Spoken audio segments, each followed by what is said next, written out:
All right, welcome, gentlemen, should I say, Yes, to gentle.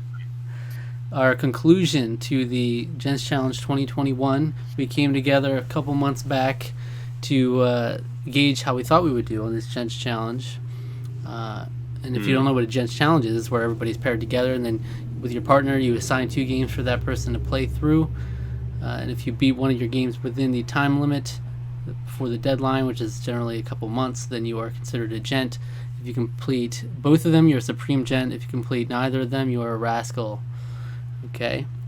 And how did we do? We're all gents, right? Yes, yes, indeed. Yet somehow, the one who was almost a gent when we started this is now the least in the hierarchy of us here. And It's amazing. you must tip your hat to us. We are supreme gents. Good Supreme sir. gents indeed. All Bow right. down to you guys. Yes, that's right. Yeah. bow down to the queen of slime. So what do you have to say for yourself? Uh, What happened? I thought you were so confident you were going to play through God of War also. Say for yourself. I know. So it's one of those things where, I definitely asked for this. There's no excuses, right? I picked the 10 games that, Alec could have potentially chosen for me to play. And I just don't think I really understood what I was getting myself into, especially with the first game that I started playing, which was really the first game that Alec tasked me with playing, which was BioShock Infinite. And I played the first BioShock. I played the second game. They're terrific first-person shooters. I think BioShock is one of the best first-person shooters ever, not only for its shooting mechanics and how it blends kind of the elemental powers with the shooting and the story itself, the atmosphere of Rapture. It's just brilliant. And BioShock Infinite really ups the ante to the absolute nth degree. But I think once I got to the end of BioShock Infinite, it was one of those things where, like when you watch the end of Inception, you're not like, all right, let's boot up the film adaptation of Cormac McCarthy's The Road and let's jump right into something like that. Like you need time to decompress and think about the scope of that game. Like it's very... The interesting thing, and I think why Ken Levine is such a brilliant video game writer and developer, is that you can very easily go through BioShock, really all 3 of the games, and blast your way through, use all your elemental powers, do a bunch of hacking, have fun in that world, see the credits roll, and not really think a thing about it, because you just want to shoot up a bunch of stuff, and you want to have fun doing it. And BioShock provides that in abundance. But if you really have an eye for the story and you really pay close attention to the finer details of the game, you kind of get lost in the story it's actually trying to tell, which is both subtle but also like really in your face, because there's just so much stuff littered across the world that you can kind of invest yourself into, like going around different nook and crannies, just finding certain things littered across the walls. And BioShock Infinite has that, I think, even more so than Rapture did in the first game. And when the credits roll, it's kind of like, I don't really want to go into the details of the story, because even if you're not really worried about getting things spoiled for you, Zach, or some of your audience, I don't want someone to stumble across this and get things spoiled for you, because fortunately, 7-8 years after its release, nothing was really spoiled for me outside of going to this place in the sky called Columbia, and you played as this guy named Booker, and you were looking for this girl named Elizabeth. And I think if that's all you know going into this game, that's perfect. Never read anything further into the game that is BioShock Infinite, because that's the best way you can play it. Similar to going into The Last of Us, knowing nothing more than you play as Joel, and you're going on this journey with a girl named Ellie. Bring us the girl, wipe away the death. Yeah, exactly. But when the credits roll and the final moments of that game, it was like the biggest mind-boggling, mind-F moment in video games that I may have ever experienced. Like, I don't even know. There's just certain games that hit harder and differently than others, and BioShock Infinite is one of those games. There's a reason why people are still talking about this game years later.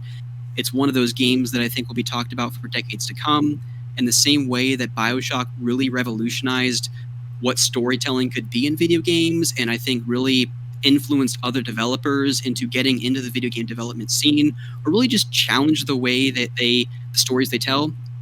I think BioShock Infinite does that even more so.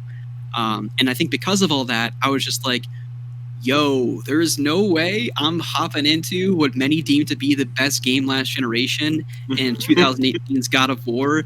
I need some time to decompress, play some licensed games like Puss in Boots and Megamind on the PS3. And when I'll come back to God of War at a later date, because now there's no excuse. I have 60 frames per second with the latest patch, and I'm definitely looking forward to playing it. But it was one of those things, especially for the purposes of this discussion, like, I feel like we would need 2 hours for me to talk about both BioShock Infinite and God of War if I ended up playing it. So that's kind of what delayed my progress. Yeah, it's interesting you say that about BioShock Infinite, because I actually find a lot of the case, I find much of the discussion about sort of its place in games is that it came out the same year as The Last of Us, and The Last of Us is talked about. I don't really hear a lot of people talking about BioShock Infinite, and a lot of it is that I find that game way more criticized than I see anything positive about it. Which is kind of disheartening to me, because I was much like you. I really enjoyed the game quite a lot, and I thought the story was fantastic. The way it was told was fantastic. I find a lot of the complaints to be kind of not fair, but or they're so focused on specific aspects of the story that they don't see the forest for the trees. So some of it also, I think, may have to do with how the game was developed, and like the game in its finished state was, as despite as ambitious as the storytelling is, the gameplay was not as ambitious as all of the pre-launch stuff that we saw. And I think that's where a lot of everyone's sour grapes from it comes from. Because there was a lot more elements of like open world and like freedom of choice and things like that just didn't really end up happening because of technological limitations. And because like that game was in development for something like 4 or 5 years or something like that, which was a really long time for that during that period of time. So yeah, I mean there was definitely some tough decisions that had to be made behind closed doors with that game. But I think it and its 2 sister companion pieces, the 2 Burial at Sea chapters, phenomenal storytelling. I think that they absolutely deserve to be talked about, continue to be talked about. Mechanically, it's not the most wildly interesting first-person shooter ever made, but the story, man, that story's great. Yeah, I mean that's all I can really say about it, because I don't want to spoil it either. But did you? Yeah, I mean, the last thing. Oh, go ahead. Did you get around to playing Burial at Sea? I got about halfway through the first piece, and then it was just one of those things where it was a bit of burnout, where I played through all of it in like 3 days. Yeah. And I went right into Burial at Sea, and then I'm like, I just need to step away from this. I don't want to rush this story, Yeah. I'd episode 1's also not very good. I will say that. It's very short, and it's episode 2 retroactively makes episode 1 way better. So I will just say that. So. Yeah, give it a little bit of time, I would say, and then try going back to it. And they're not, and even episode 2 is not very long either. They're probably all told, it's probably about 5 to 6 hours extra. So okay. Yeah, I mean, the last thing I'll say, kind of just riding the points that you said in terms of its mechanics, it feels like more of BioShock 1, except in a more colorful environment. Yeah. But for me, like, I love the mechanics of BioShock 1 so much that I felt right at home. Like, it didn't really need to do anything more to kind of push the envelope any further. Like, I was like, I feel at home. I'm in a different environment, and I'm getting a different story told to me. I'm good with that, Yeah. I mean, I did like stuff with, like, using your own environment, like the tears and stuff like that. I really liked all those mechanics. Initially, like there was a very ambitious idea of using tears, being able to kind of use tears at will, almost. I think, but I think that was extremely complicated, and so you can only kind of use them during set pieces, more or less.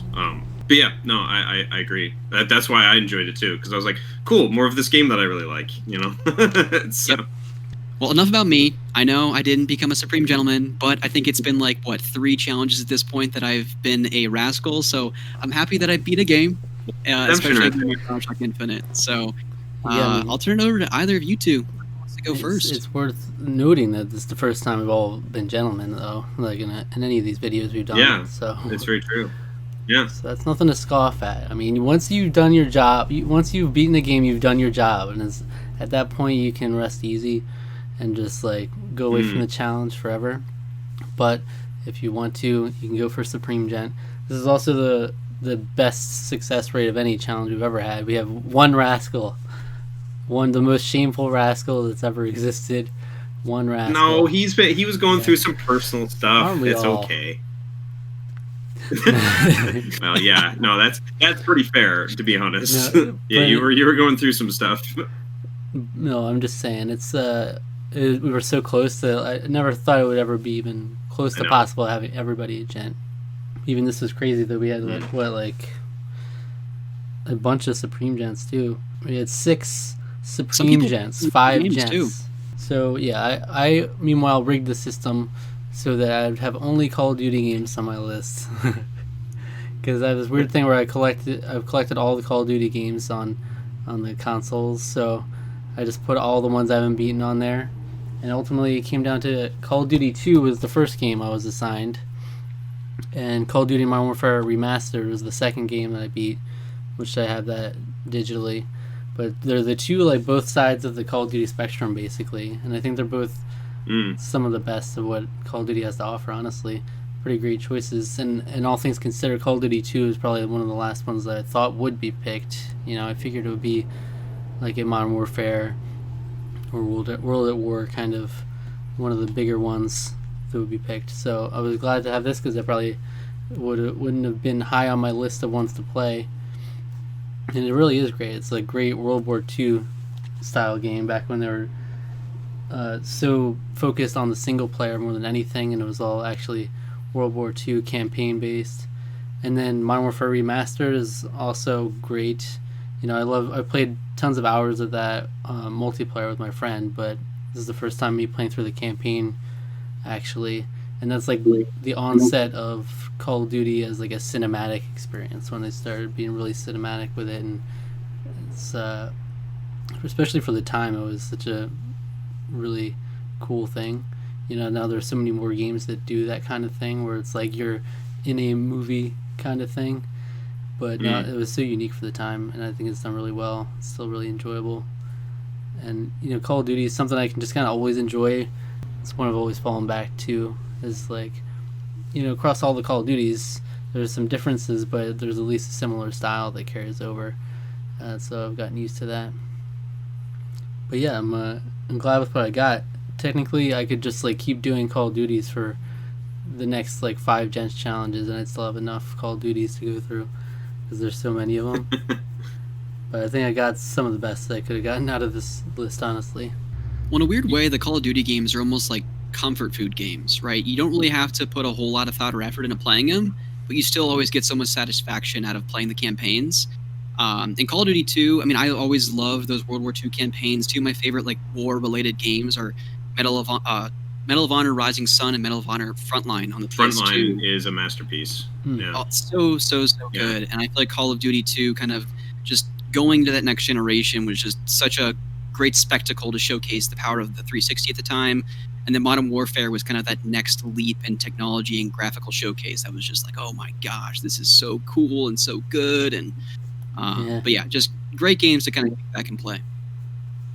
Yeah. I was going to comment at least on Call of Duty 2 because I remember, I think it was, I don't know if it was, I think it was the first time there was the Best Buy that's near me. I think it was the first time I went into this particular Best Buy. And they had the Xbox 360 display. It was like it was a brand new thing, and I remember them playing Call of Duty 2 on like demos of it on the display, and I remember just being completely floored, totally blown away how good the game looked. And it was interesting that was sort of this era of Saving Private Ryan and Band of Brothers, and there was like a really huge focus on World War II stuff. And I don't know if it was inspired by like being the 50th sort of anniversary and throughout the 90s was the 50 years of the war, or what exactly it was. But there was a huge focus in that.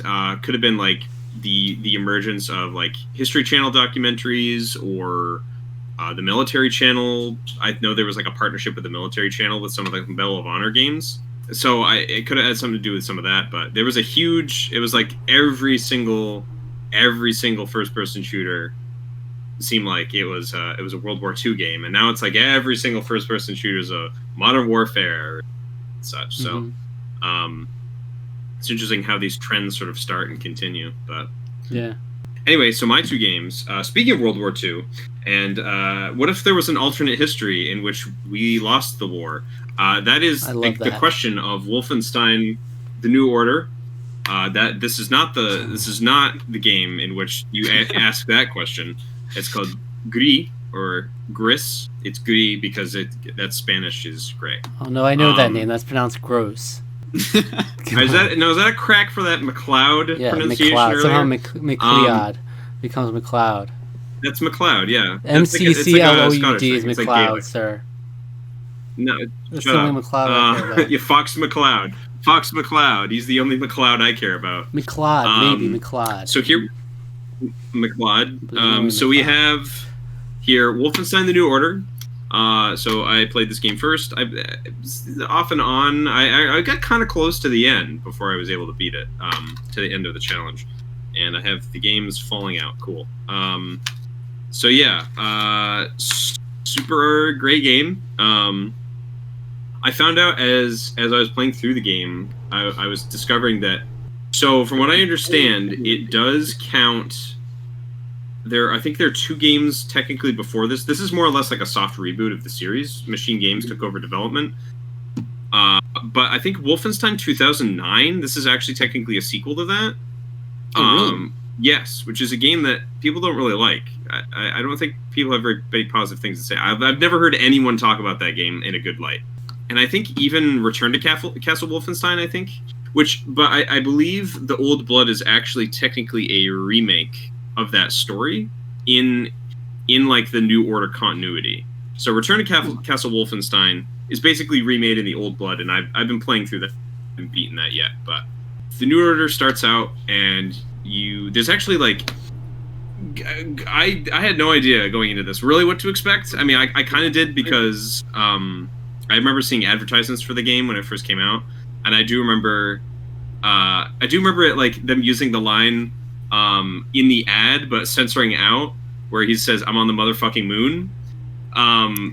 But they censored it out obviously because it's on TV. But I do remember that very well because I was like, "Oh, that's weird. That's wild. That's fun." And you go to the moon in the game, so that's cool. Oh, geez, I don't even know where to start talking about it. But so I really enjoyed it.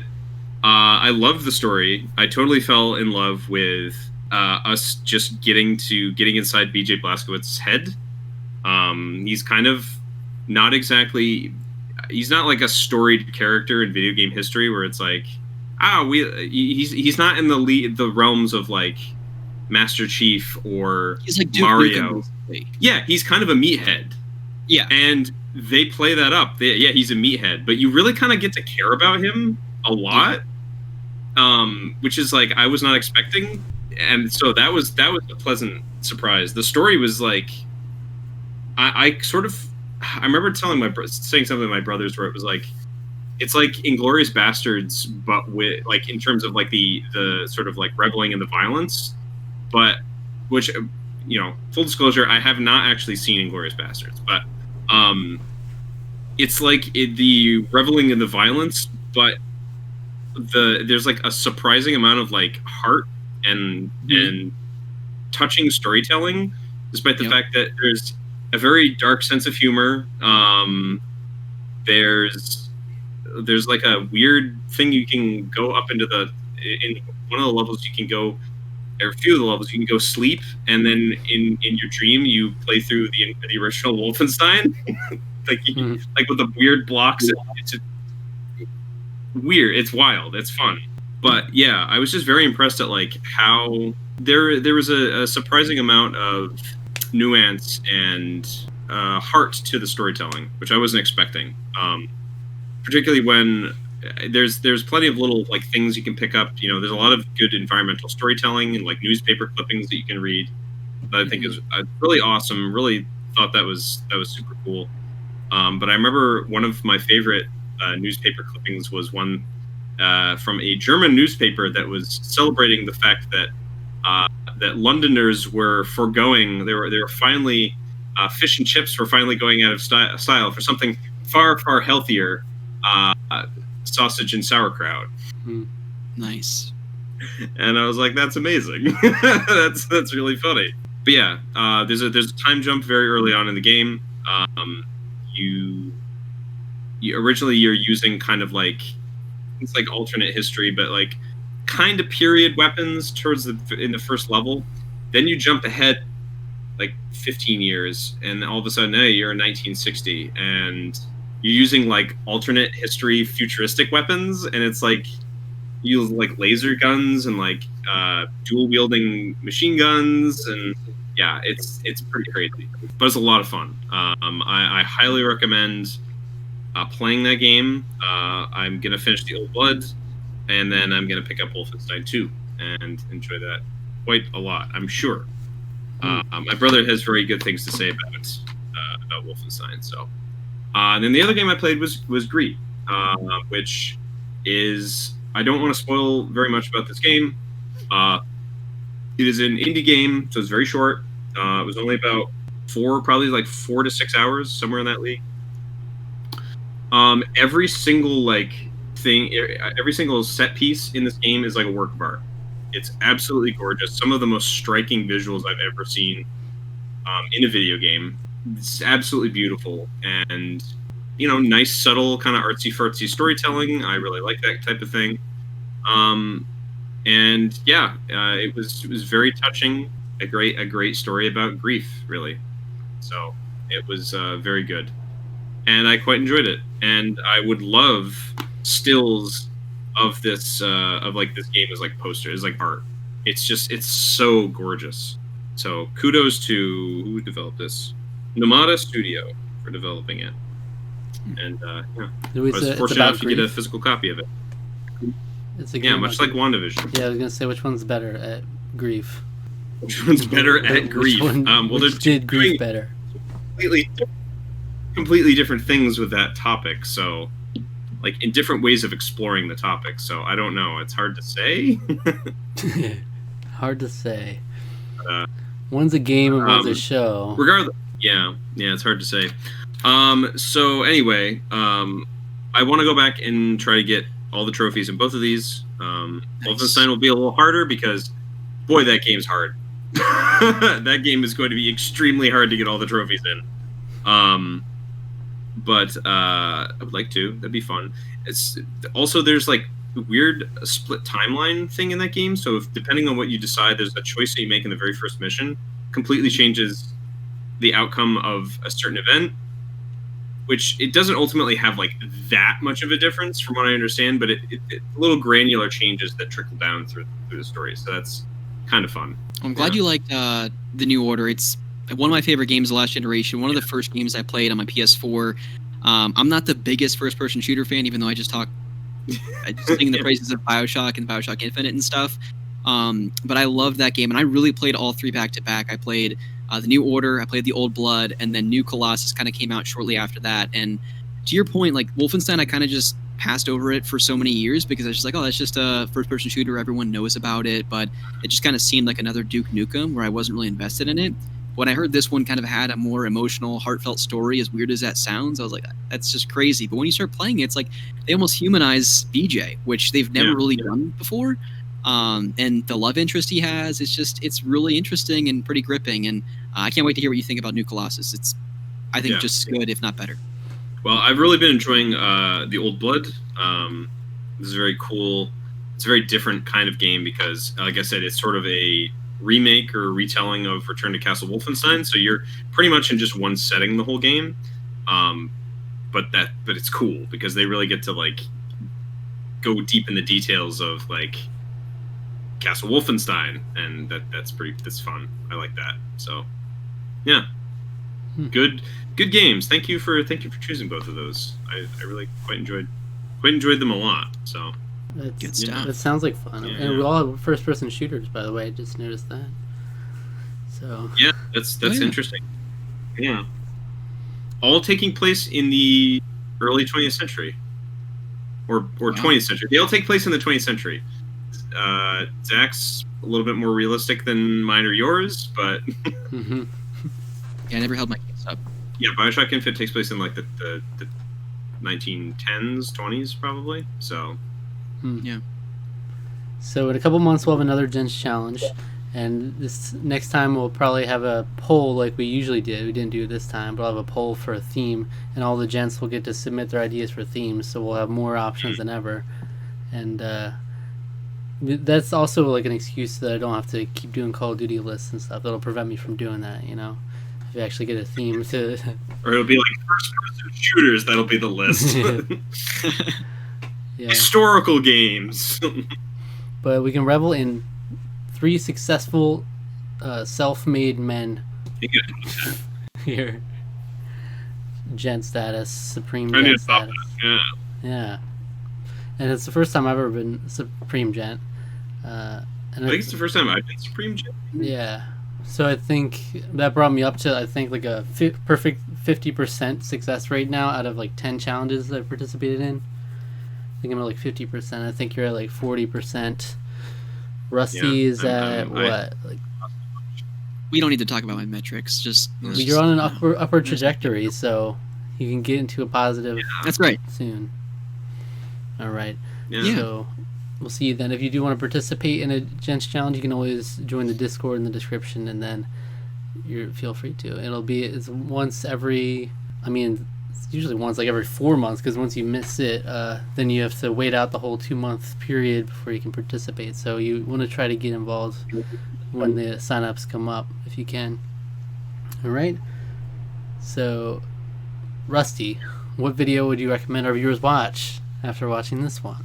Well, you were talking about grief, and since I can't really speak to WandaVision Season 1, which you guys did review, so go watch that if you're a fan of WandaVision, I'm going to take the Tarqaron viewers back to one of my favorite films that you guys reviewed, Good Will Hunting. Go watch that review. Yeah. I love that. I would love to review something sometime, and that would be a great one to revisit. Because I feel like we did that at a time where we would have had a much longer discussion nowadays, I feel like, but there's a lot to love about that movie. Probably. Yeah, it ended up being relatively short in comparison to some of our longer discussions, but Yeah. it's a good movie. But it's like one of my favorite movies ever now. All right, feel free to check out Rusty on Otaku Brothers, and where else? Twitter.com/ReLewis2011. Twitch. When's Twitch There happening? it is. In the relatively near future, just a lot of other personal stuff going on behind the scenes, but I do plan to go back, and hopefully it'll be a big event because I want to revisit my top 10 games of the decade. And so I'm actually go back and watch my old YouTube videos where I talked about my favorite games of the year back in the early 2010, 11, 12, 13 time frame, and kind of curate a list of my top 10 games of the last decade. So I have no planned date for that, but it is in the pipeline. So stay tuned for that in the future. Nice. All right, subscribe to our channel, subscribe to our podcast feed, like the video, leave a comment, hit the notification bell, follow us on Twitter, and like us on Facebook, Tarqaron TWO. Yeah. All right. Thanks for having me on, guys. Of course.